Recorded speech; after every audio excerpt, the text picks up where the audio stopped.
Si tu as peur de t'éveiller, c'est parce que l'ego a compris qu'il est sur le point de tout perdre.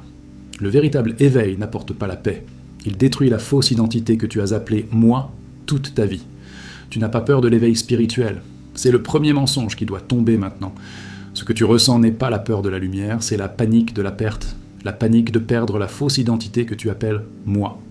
Gurdjieff était direct, brutal et implacable. L'homme ordinaire vit endormi. Non pas endormi dans son corps, mais dans sa conscience.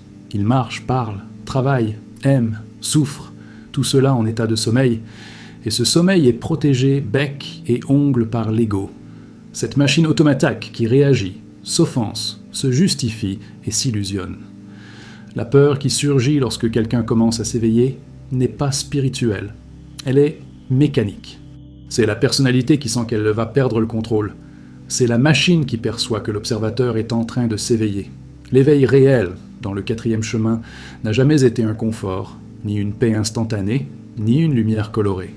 Il a été choc, il a été friction, il a été la perception douloureuse que tu n'es pas un « moi », mais une multitude de « moi » fragmentés, contradictoires, se disputant le volant de ta vie.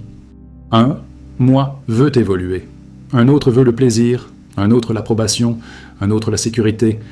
Et tant que tu crois que tout cela n'est qu'une seule chose, tu es aveugle. C'est cette cécité spirituelle dont parlait Gurdjieff. Croire que tu es déjà un, alors que tu es encore une foule désorganisée. La peur apparaît lorsque cette illusion commence à se fissurer, car si elle s'effondre, il ne reste rien du personnage.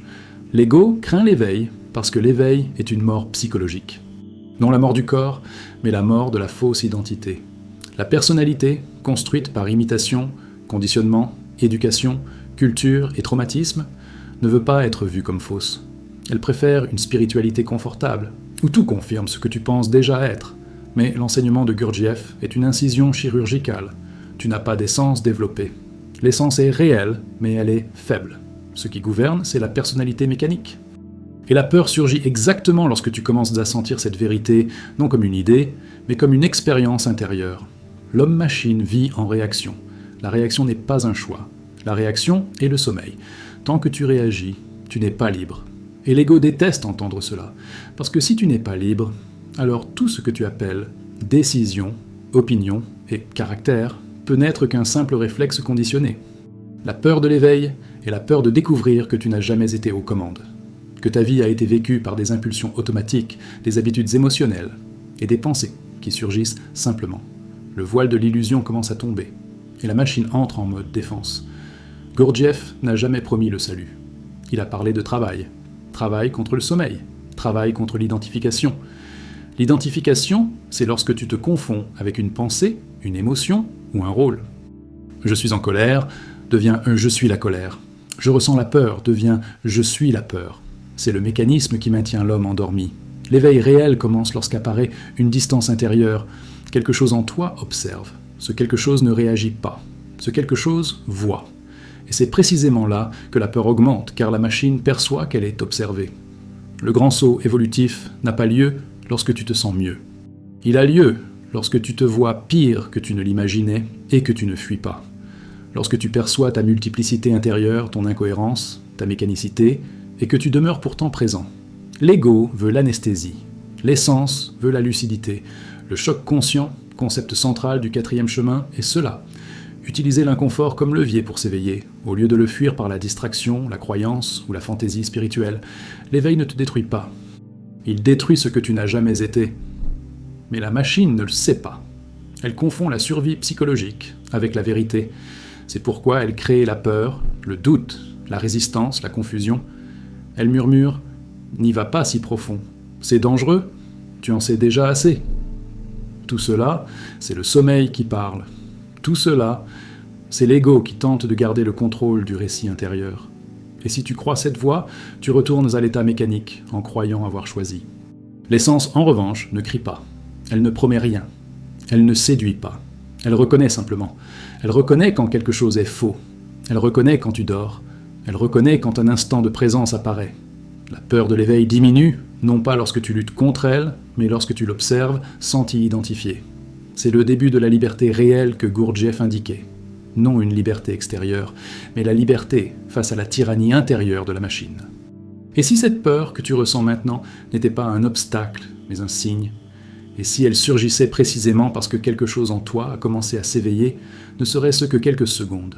Que se passe-t-il si, au lieu de fuir cette tension, tu y demeures consciemment? Qu'est-ce qui commence encore à se révéler en toi lorsque le voile de l'illusion continue de tomber, couche après couche, sans hâte, sans fantaisie, sans retour au sommeil confortable? Écris dans les commentaires maintenant. Je choisis de m'éveiller. Si cet appel t'a traversé, deviens membre de la chaîne et approfondis là où peu ont le courage d'aller. La peur de l'éveil n'apparaît pas au début du chemin, elle apparaît lorsque quelque chose commence réellement à fonctionner. Tant que tu te contentes de consommer des idées spirituelles, tout semble sûr. Le danger commence lorsque l'attention se tourne vers l'intérieur et que tu perçois, sans échappatoire, que tu n'es pas maître de toi-même. Gurdjieff était implacable en affirmant que l'homme croit avoir une volonté propre, alors qu'il vit en obéissant à des impulsions automatiques. Cette reconnaissance n'est pas intellectuelle, elle est viscérale, et lorsqu'elle se produit, l'ego réagit par la peur, car sa fonction principale est de maintenir intacte l'illusion du contrôle. Cette peur ne cherche pas à être résolue, elle cherche à être évitée. La machine intérieure tente de négocier, n'y va pas si loin, équilibre, sois léger, mais le quatrième chemin n'a jamais parlé de légèreté comme fuite. Il a parlé de lucidité comme confrontation. Le grand saut évolutif ne se produit pas lorsque tu te sens à l'aise avec ce que tu vois, mais lorsque tu soutiens la vision sans t'anesthésier. L'ego tremble parce que l'éveil réel expose sa fausseté sans pitié, et cela génère une tension que peu supportent consciemment. L'homme dort parce que dormir fait moins mal que voir. Dormir préserve l'identité construite, même si elle est fragile, contradictoire et artificielle. La peur surgit lorsque cette identité commence à perdre de sa solidité. Tu as l'impression de disparaître, comme si quelque chose t'était arraché. Mais ce qui est arraché n'est pas l'essence, c'est le masque. Gurdjieff a clairement montré que la personnalité n'est pas l'être, mais un revêtement acquis. Et tout ce qui est acquis peut être perdu, c'est cela que la machine redoute.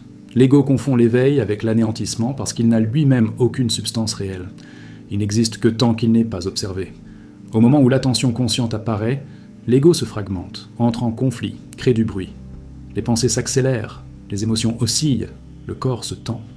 C'est la peur de l'éveil qui se manifeste dans l'ensemble du système, non comme un ennemi extérieur, mais comme un mécanisme interne qui tente de survivre à la lumière de la conscience. Vaincre cette peur ne signifie pas l'éliminer, cela signifie ne pas lui obéir. Gurdjieff n'a pas enseigné à lutter contre l'ego, il a enseigné à le voir. Voir sans identification est l'acte le plus révolutionnaire qui soit. Lorsque tu vois la peur comme un phénomène, et non comme « moi », quelque chose se déplace. Ce déplacement est petit, presque imperceptible, mais il est réel. Et c'est de ce point que naît le saut évolutif.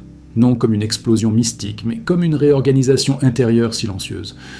L'homme ordinaire vit identifié à tout ce qui se passe en lui. Il pense et croit qu'il laisse la pensée. Il ressent et croit qu'il laisse l'émotion. Il désire et croit qu'il laisse le désir. Cette identification continue maintient l'état de sommeil. La peur de l'éveil surgit lorsque cette identification commence à faillir. Lorsque tu perçois qu'une pensée passe sans que tu l'aies choisie. Lorsqu'une émotion surgit sans demander la permission. Cette perception est le début de la liberté et en même temps le début de la panique de la machine. La fausse spiritualité promet la sécurité émotionnelle. L'enseignement de Gurdjieff enlève cette béquille. Il n'a pas offert de consolation, il a offert la réalité. Et la réalité, lorsqu'elle est vue sans filtre, est inconfortable. La peur n'est pas une erreur sur le chemin, c'est un marqueur. Elle indique que tu t'approches de quelque chose de réel. La personnalité veut des interprétations douces. L'essence reconnaît le choc comme nécessaire. Sans choc, il n'y a pas d'éveil. Sans friction, il n'y a pas de transformation. Le grand saut évolutif ne se produit pas d'un seul coup. Il se produit dans de petits moments de présence réelle, répétés, soutenus, accumulés.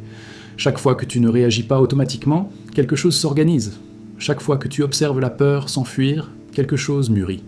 L'ego veut des résultats rapides pour se les approprier comme identité spirituelle. L'essence grandit lentement, presque invisiblement, parce qu'elle n'a rien à prouver. Gurdjieff parlait du souvenir de soi comme pratique centrale.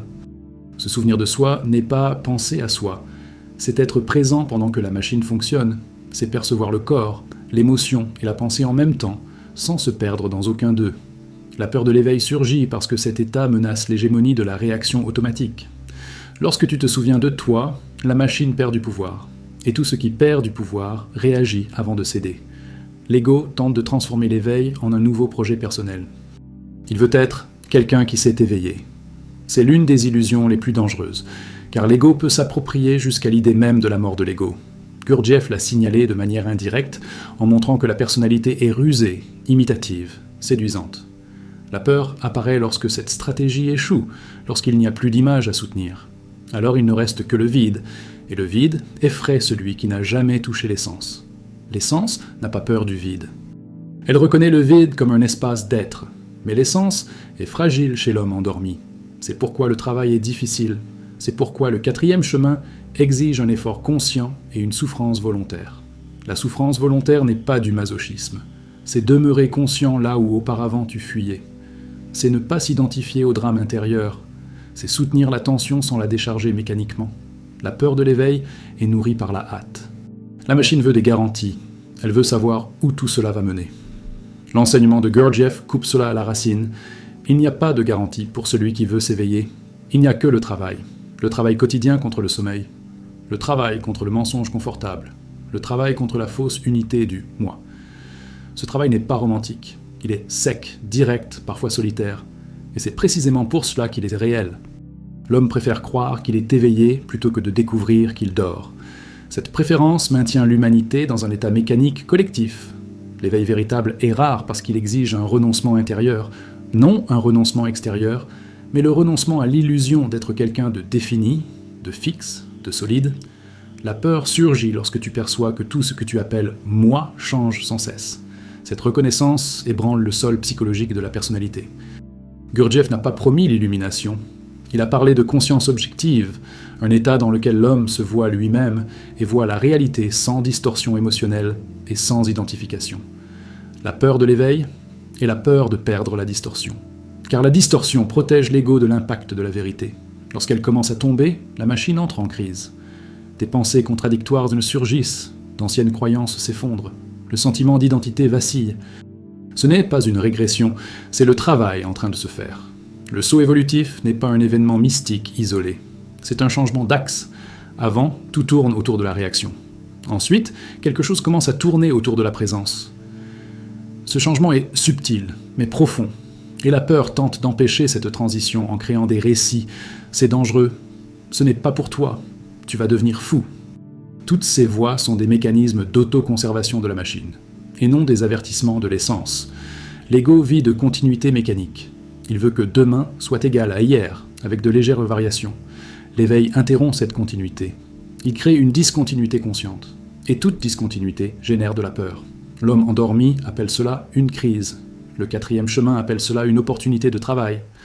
Le choc conscient ne se transforme en saut évolutif que lorsque tu ne tentes pas de revenir au confort antérieur. La peur diminue lorsque tu cesses de négocier avec elle. Négocier, c'est réagir. Observer, c'est travailler. Chaque fois que tu observes la peur sans t'identifier, tu affaiblis la fausse identité. Chaque fois que tu réagis, tu la renforces. Il n'y a pas de juste milieu. Gurdjieff était radical parce que la réalité intérieure est radicale. L'homme dort, où il tente de s'éveiller. Et tenter de s'éveiller est un processus instable, plein de résistance. La spiritualité commune offre des histoires pour apaiser la peur. L'enseignement de Gurdjieff enlève les histoires et te place face au fonctionnement réel de ta machine. Cela génère de l'inconfort, mais cela génère aussi une possibilité. La possibilité de cesser d'être un simple effet des circonstances internes et externes. La possibilité de voir naître quelque chose de plus intégré, de plus conscient, de plus réel. La peur de l'éveil ne disparaît pas d'un seul coup. Elle apparaît par couches. Chaque couche correspond à une identification plus profonde qui est menacée. D'abord les idées, ensuite les émotions, ensuite la sensation même de « moi ». Chaque couche exige plus de présence, plus de sincérité, plus d'effort conscient. Le saut évolutif n'est pas vertical, il est intérieur. Il se produit lorsque quelque chose en toi cesse de se mentir à lui-même. Et si cette peur qui insiste à revenir n'était pas un signe d'échec, mais de progrès? Et si, chaque fois qu'elle surgit, elle indiquait qu'une nouvelle couche de la fausse identité est touchée? Que se passe-t-il lorsque tu cesses d'interpréter la peur comme un ennemi et que tu commences qu'à la voir comme un test de présence? Qu'est-ce qui peut encore émerger lorsque tu demeures conscient précisément au point où tu as toujours fui et que tu continues d'y rester, en observant, sans retour, au sommeil automatique? La peur de l'éveil s'intensifie lorsque tu commences à apercevoir ton propre mensonge en train de fonctionner en temps réel, non comme un concept, mais comme une sensation vivante. Tu remarques que tu réagis avant de choisir, que tu penses avant de décider, que tu ressens avant de comprendre. Ce décalage entre l'événement et la conscience révèle le sommeil. Gurdjieff insistait sur le fait que l'homme ne vit pas, il est vécu. Et lorsque cette phrase cesse d'être une idée pour devenir une expérience directe, quelque chose en toi tremble. La machine sent que son autorité est remise en question, et la peur apparaît comme une défense automatique. Cette peur n'est pas une peur psychologique ordinaire. Elle ne naît pas de traumatisme passé. Elle naît de la menace qui pèse sur la fausse unité du pan et du moi. La personnalité a besoin de se sentir une pour continuer à fonctionner. Lorsque tu perçois qu'il existe en toi des contradictions simultanées, des désirs opposés, des impulsions incohérentes, l'illusion commence à s'effondrer. L'éveil réel ne crée pas la confusion. Il révèle la confusion qui a toujours été là, et l'ego déteste être démasqué. La majorité des gens fuient précisément à ce moment-là. Ils ressentent l'inconfort et retournent vers une forme d'anesthésie. Croyance, distraction, spiritualité légère, consommation de contenu sans pratique. Gurdjieff n'a pas offert de fuite. Il a offert du travail. Travail contre l'identification, travail contre la mécanicité, travail contre la paresse intérieure qui préfère dormir plutôt que voir. La peur de l'éveil est le dernier argument de la machine pour empêcher ce travail. Le saut évolutif se produit lorsque tu cesses de demander la permission à la peur, non lorsqu'elle disparaît, mais lorsqu'elle cesse d'être le centre. L'ego veut être le protagoniste de tout, y compris de l'éveil. Il veut ressentir, comprendre, contrôler. Mais le quatrième chemin ne parle pas de contrôle, il parle de présence. Une présence suffisante pour voir la peur surgir, agir, tenter de manipuler, et malgré tout ne pas prendre le volant. L'homme endormi croit que sa plus grande menace est la souffrance. Gurdjieff a montré que la véritable menace est l'inconscience. Souffrir consciemment est moins destructeur que vivre mécaniquement. La peur de l'éveil tente de te convaincre du contraire. Elle te dit que voir trop fera trop mal. Mais ce qui fait mal, ce n'est pas la vérité, c'est la résistance à la vérité. La machine souffre parce qu'elle ne veut pas perdre le monopole de l'identité. La fausse identité se maintient grâce à des histoires intérieures répétées. Je suis comme ça. J'ai toujours été comme ça. C'est ma façon d'être. Ces phrases maintiennent le sommeil. L'éveil commence lorsque tu perçois que ces histoires changent selon l'état, l'humeur, l'environnement. Où est donc le « moi » fixe ? Cette question n'est pas philosophique dans le quatrième chemin, elle est pratique. Et lorsqu'elle surgit avec force, la peur tente de l'étouffer avant qu'elle ne s'approfondisse. L'ego craint l'éveil parce que l'éveil ne confirme rien. Il ne valide ni des vertus imaginaires, ni des fautes romantisées. Il montre des faits intérieurs. Il montre que tu te mens à toi-même. Il montre que tu t'identifies à des émotions négatives et que tu les appelles encore « miennes ». Il montre que tu cherches la spiritualité pour te sentir spécial. Ce choc blesse l'image intérieure et toute image blessée réagit. Gurdjieff parlait de l'effort conscient comme de quelque chose qui va à l'encontre du flux mécanique. Le flux mécanique mène au sommeil. L'effort conscient mène à l'éveil. La peur surgit précisément lorsque cet effort commence à se produire réellement, lorsque tu tentes de te souvenir de toi dans des situations difficiles. Lorsque tu essaies d'observer une émotion négative sans l'exprimer ni la réprimer, ce point intermédiaire est insupportable pour la machine, car elle vit d'extrêmes. Le grand saut évolutif n'est pas visible extérieurement. Personne n'applaudit, personne ne reconnaît. Parfois, même toi, tu ne le perçois pas immédiatement. Il se produit lorsque quelque chose en toi cesse de réagir comme avant, lorsqu'une offense ne génère plus la même identification, lorsqu'une peur ne paralyse plus, lorsqu'une impulsion ne domine plus. Ces petites ruptures sont des signes que l'essence commence à gagner de l'espace, et plus cela se produit, plus l'ego tente de reconquérir du territoire. La personnalité est collective, elle est formée par imitation. Gurdjieff insistait sur le fait que l'homme est une copie de copie. La peur de l'éveil est elle aussi collective. Elle n'est pas seulement la tienne, elle appartient au champ humain endormi. Lorsque tu tentes de sortir de ce champ, la résistance augmente, non seulement intérieure, mais aussi extérieure. Des personnes, des situations, des distractions apparaissent pour te ramener en arrière. Rien de tout cela n'est mystique, c'est mécanique. L'homme veut s'éveiller sans en payer le prix. Le prix n'est pas extérieur, il est intérieur. C'est renoncer aux mensonges confortables, c'est accepter de ne pas savoir qui tu es. C'est supporter le vide entre la chute de la fausse identité et le renforcement de l'essence. Cet intervalle est le point le plus dangereux et le plus fertile du chemin. La peur apparaît là parce que l'ancien est mort et que le nouveau n'est pas encore pleinement né. Gurdjieff n'a jamais parlé d'espoir comme motivation, il parlait de nécessité, ou bien tu te vois comme endormi, ou bien tu continues de dormir en croyant être éveillé. La peur de l'éveil tente de préserver la seconde option. Elle offre des justifications sophistiquées. Mais l'essence reconnaît l'urgence. Elle reconnaît que vivre mécaniquement, c'est gaspiller la possibilité humaine. Le saut évolutif ne se produit pas lorsque tu comprends l'enseignement, mais lorsque l'enseignement commence à opérer en toi contre ta volonté mécanique, lorsque tu essaies d'observer et que tu échoues, lorsque tu tentes de te souvenir de toi et que tu oublies, lorsque tu perçois l'oubli. La simple perception de l'oubli est déjà un pas hors du sommeil. Et l'ego tente de ridiculiser cela, de le minimiser, de le dévaloriser. Tout pour garder le contrôle. La spiritualité commune promet une intégration rapide. Le 4e chemin montre d'abord la fragmentation. Cette inversion fait peur. Tu ne te sens plus meilleur, tu te sens plus divisé. Mais cette division a toujours existé. L'éveil ne fait que la révéler. La peur surgit parce que la personnalité confond révélation et création. L'essence, c'est que rien de nouveau n'a été créé, seulement vu. L'homme-machine déteste être vu en train de fonctionner. Il préfère agir dans l'obscurité. L'attention consciente est comme une lumière froide dirigée vers l'intérieur. Elle ne juge pas, ne console pas, n'accuse pas. Elle voit. Et voir est l'acte le plus subversif qui soit pour l'ego. C'est pourquoi la peur grandit lorsque l'attention se stabilise, ne serait-ce que par instant. Le saut évolutif est soutenu par la répétition de l'effort, non par l'intensité émotionnelle. L'émotion passe, la présence se construit. Chaque fois que tu observes la peur sans agir, tu affaiblis un automatisme ancien. Chaque fois que tu réagis, tu le renforces. Il n'y a pas de culpabilité là-dedans, il y a de la mécanique. Gurdjieff n'a jamais travaillé avec la culpabilité, mais avec la responsabilité consciente. L'homme veut des résultats visibles pour croire qu'il est sur le chemin. Le 4e chemin exige une foi pratique, continuer à travailler sans garantie. La peur de l'éveil utilise l'absence de garantie comme argument pour abandonner. L'essence reconnaît que l'absence de garantie est précisément ce qui rend le travail réel. S'il y avait des garanties, ce ne serait qu'un système de croyances de plus. La fausse identité a besoin de reconnaissance extérieure. L'essence, non. Lorsque tu commences à travailler sérieusement, tu peux te sentir plus seul, plus étrange, plus déplacé. Cela génère aussi de la peur. Mais cette peur indique un déplacement de l'axe intérieur. Tu commences à t'orienter moins par l'approbation et davantage par la vérité intérieure. Ce déplacement est un signe clair d'un saut évolutif en cours. Gurdjieff disait que, sans conscience, l'homme n'a pas d'âme développée, seulement un potentiel. La peur de l'éveil est la peur d'assumer cette responsabilité. Il est plus facile de croire que l'âme est déjà prête que de travailler pour la développer. Le 4e chemin ne flatte pas l'homme, il l'appelle à la tâche. Et toute tâche réelle génère de la résistance. Et si cette peur récurrente était précisément le seuil qui sépare l'intérêt superficiel du travail véritable ?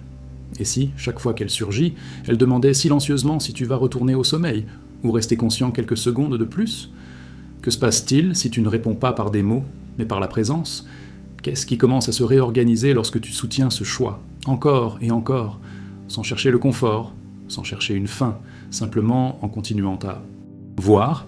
La peur de l'éveil devient plus cruelle lorsque tu réalises qu'il n'y a pas de retour confortable. Après avoir vu, tu ne peux plus faire semblant de ne pas avoir vu. Gurdjieff soulignait que l'homme préfère n'importe quelle souffrance plutôt que de perdre ses illusions favorites. Car l'illusion donne une identité. Elle dit qui tu es, même si elle est fausse. Lorsque cette structure commence à se fissurer, une angoisse silencieuse et profonde apparaît, sans nom ordinaire. Cette peur ne cherche pas d'explication, elle cherche la restauration du sommeil. L'ego réagit en créant une urgence émotionnelle.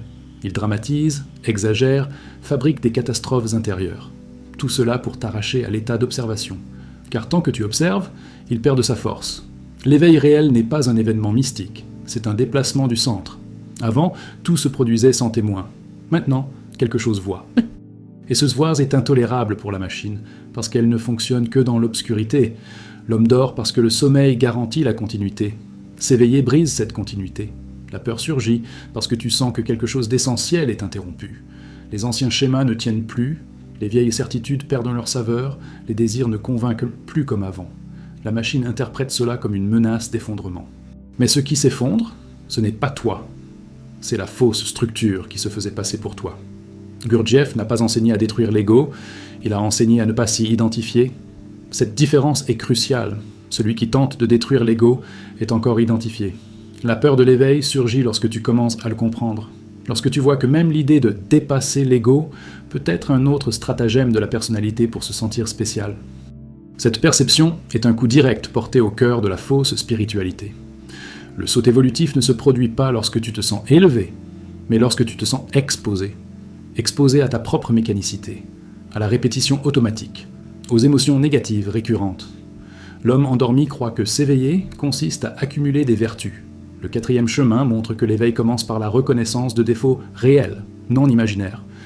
Et cette honnêteté fait plus mal que n'importe quelle fantaisie spirituelle.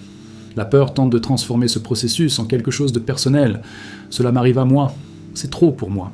Mais l'enseignement de Gurdjieff retire le drame personnel.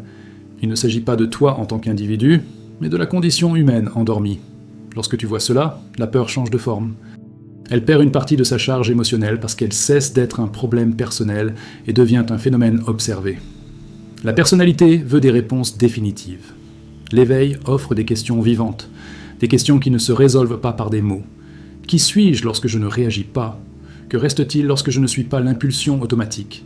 Ces questions créent une tension intérieure, et cette tension est précisément le carburant du travail. Sans tension, l'homme retourne dormir. L'ego veut un soulagement immédiat. Les sens supportent la durée. Gurdjieff disait que le développement intérieur exige du temps, de la répétition et de l'effort. La peur de l'éveil tente de te convaincre que tu perds ton temps, que tu devrais être plus avancé. Cette comparaison est un autre piège mécanique. Le travail réel n'est ni linéaire, ni visible, ni comparable. L'homme croit s'éveiller lorsqu'il change d'idée. Gurdjieff a montré que les idées n'éveillent en personne. Ce qui éveille, c'est l'attention appliquée au fonctionnement intérieur. Et cette attention révèle des choses que l'ego ne veut pas voir. Des automatismes mesquins, des vanités cachées, des agressivités déguisées. La peur surgit parce que l'image que tu avais de toi commence à se dissoudre. La fausse identité s'appuie sur une mémoire sélective. Elle se souvient de ce qui confirme l'image et oublie le reste. L'éveil brise cette sélection. Tu commences à voir des schémas répétitifs, des défaillances récurrentes, des réactions prévisibles. Cette reconnaissance engendre honte, résistance, peur. Mais elle engendre aussi une possibilité, car ce qui est vu peut être travaillé, ce qui n'est pas vu gouverne. Le saut évolutif n'est pas une ascension, c'est un approfondissement. Tu ne montes pas loin de la vie, tu descends à l'intérieur d'elle. Et plus tu descends, moins d'illusions survivent. La peur surgit parce que le fond est inconnu. La machine préfère la surface, même si elle est vide. L'essence reconnaît la valeur de l'inconnu. Gurdjieff disait que l'homme vit comme s'il avait une âme déjà prête. Le 4e chemin démontre cette croyance. L'âme est quelque chose qui se construit à travers la conscience et la souffrance consciente. La peur de l'éveil est la peur d'assumer cette responsabilité. Car si l'âme n'est pas prête, tu ne peux plus blâmer le monde, le destin ou les autres pour ta propre inconscience. L'ego veut des raccourcis. L'éveil n'en offre pas.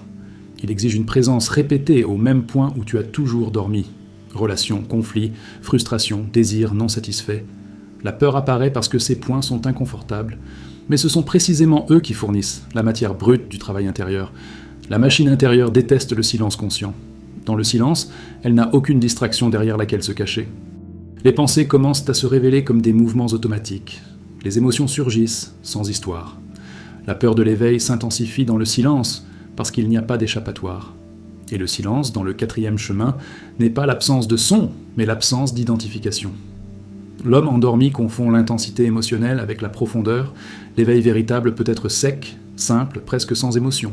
Cela frustre l'ego, qui veut des expériences fortes pour se valider. La peur surgit lorsque tu réalises que le chemin réel ne nourrit pas l'image spirituelle, mais la dissout lentement. Le saut évolutif se produit lorsque tu commences à faire davantage confiance à l'observation qu'aux interprétations. Lorsqu'une peur surgit, et que tu ne cours pas pour l'expliquer, la justifier ou la combattre, tu observes. Cette observation continue crée un centre plus stable. Et ce centre ne dépend ni de l'humeur, ni de la situation, ni de la reconnaissance extérieure. Gurdjieff insistait sur le fait que, sans effort conscient, l'homme demeure une machine. La peur de l'éveil est la peur de l'effort réel. Non un effort physique, mais un effort d'attention, de sincérité et de présence. Cet effort fatigue la machine, car elle vit d'économie automatique. Les sens, au contraire, se renforcent grâce à cet effort. L'homme veut savoir où il va arriver. Le 4e chemin demande si tu es présent maintenant. La peur tente de projeter l'avenir pour éviter le travail du présent. Mais l'éveil ne se produit que dans l'instant. Jamais plus tard, jamais demain. Toujours maintenant. Cette exigence absolue effraie la personnalité, car elle vit dans le passé et le futur. La fausse spiritualité promet un sens immédiat. L'éveil réel retire les faux sens avant que n'apparaisse un sens nouveau. Cet intervalle est vécu comme vide, perte, peur. Mais ce vide n'est pas une absence, c'est un espace. Un espace pour que quelque chose de plus réel puisse s'organiser si tu ne fuis pas. Gurdjieff n'a jamais promis le bonheur. Il a parlé de possibilités. La possibilité de cesser d'être l'esclave de sa propre machine. La peur de l'éveil tente de te convaincre que cette possibilité ne vaut pas le prix. Mais le prix de ne pas le payer est de continuer à dormir en croyant être vivant. Et si cette peur persistante n'était pas un ennemi à vaincre, mais un gardien du seuil? Et si elle était là pour tester si tu veux réellement t'éveiller ou seulement te sentir spécial? Que se passe-t-il si tu cesses de demander quand cela va finir, et que tu commences à soutenir la présence pendant que cela continue? Qu'est-ce qui commence encore à se révéler lorsque tu acceptes que le travail n'a pas de fin confortable, mais seulement un approfondissement continu? Et si cette peur insistante était le dernier bastion de la fausse identité? Et si la traversée ne signifiait pas vaincre quelque chose, mais laisser quelque chose tomber? Que se passe-t-il si tu cesses d'attendre la sécurité et que tu continues d'observer, même en tremblant à l'intérieur? Qu'est-ce qui commence à s'aligner lorsque tu acceptes que le saut évolutif n'est pas un événement final, mais un approfondissement continu qui exige présence maintenant, et maintenant, et maintenant? Si quelque chose en toi est devenu inquiet, tendu ou inconfortable en entendant tout cela, n'essaie pas de te débarrasser de cette sensation. Cet inconfort n'est pas une erreur, c'est un signe. Dans le 4e chemin, la peur n'est pas combattue par une foi aveugle ni par des pensées positives, mais par une attention consciente. Demeurer présent exactement là où la machine veut fuir est le véritable début du saut évolutif. Si tu sens que ce contenu n'est pas un divertissement, mais un travail, deviens membre de la chaîne. Ici, l'engagement n'est pas de plaire, mais de s'éveiller. Active la cloche, suis les prochaines vidéos et demeure dans ce point de tension consciente, car c'est précisément ici que la fausse identité commence à perdre de sa force, et que quelque chose de plus réel commence, lentement, à s'organiser.